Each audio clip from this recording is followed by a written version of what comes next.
Во рамките на годинешната меѓународна манифестација Петровденски конаци 2015, вечерва покрај Кочанска река пред Националната установа Центар за култура Бели Мугри ќе се одржи традиционалната поетска средба на Јановден на Конак.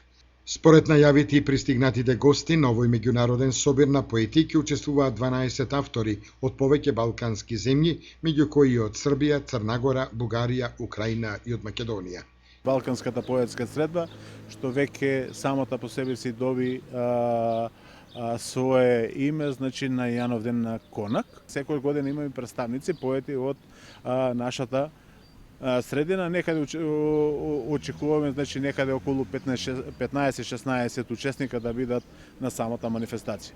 Значи почувствувавме дека оптималниот број е доволен, значи за таква манифестација, за такво временски период, значи не би сакали да правиме гломазна манифестација, бидејќи такви манифестации се прават кога би биле сами, како книжевност, не во состав на една гломазна манифестација како што е Петровденските конаци. На поетската средба на Јановден на Конак ќе предходи промоција на поетската збирка под наслов Години без лето на поетесата Виолета Танчева Златева од Скопје, која ќе се одржи во фоаето на Националната установа Центар за култура Бели Мугри во Кочани.